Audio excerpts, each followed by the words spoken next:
हृदयम शरणम.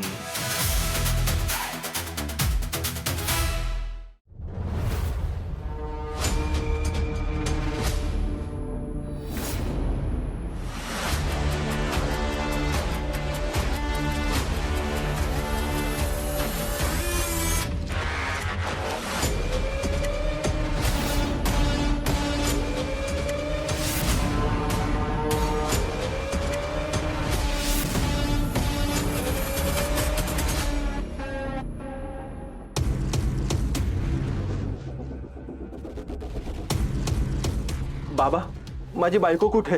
तिच्यावर कोणी काही करणी केली तुम्हाला काही कळालं का बाबा? तुझ्या पत्नीच्या हातून भयंकर कृत्य घडलंय. तिने नको ते धाडस केलंय मागच्या जन्मी आणि त्याचीच शिक्षा तिला मिळते आणि मिळणार आहे. पण घाबरू नकोस, ती आता मुक्तीच्या मार्गावर आहे आणि मी लवकरच तिला या सगळ्यातून मुक्तता मिळवून देणार आहे. आता मी तिला साधनेला बसून आलोय. बाबा, आता आम्हाला फक्त तुमचाच आधार आहे बाबा. मी तिला भेटू शकतो का? तिच्या हातून जे कृत्य घडलंय ते भयंकर होतं, त्यामुळे तितकीच कठोर तिला साधना करावी लागणार आहे. तू आत्ता तिला नाही भेटू शकणार, नाहीतर तिची साधना भंग होईल. कदाचित या सगळ्यात तिचा मृत्यूही होऊ शकतो. काय? मृत्यू? पण तरीही तुला तिला भेटायचं असेल तर तू बिनधास्त जाऊ शकतोस. हां, पण यापुढे जे काही होईल त्याला मी जबाबदार नसेन. त्याला सर्वस्वी तू जबाबदार असशील. ठरव. नाही बाबा, मी तिला असं अडचणीत नाही पाडणार. तुम्हाला हवे ते उपचार करा तुम्ही तिच्यावर.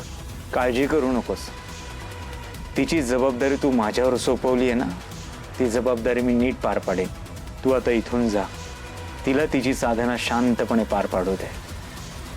तिच्या मार्गात अडथळा आणू नकोस.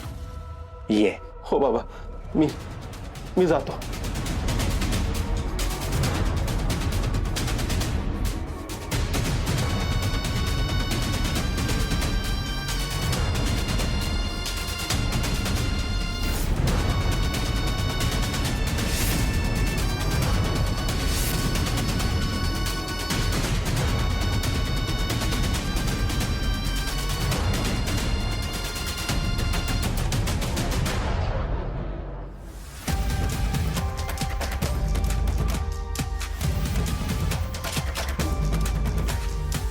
तू तिकडे बघ, मी इकडे बघतो. हां, कुणाला शंका येऊ देऊ नको.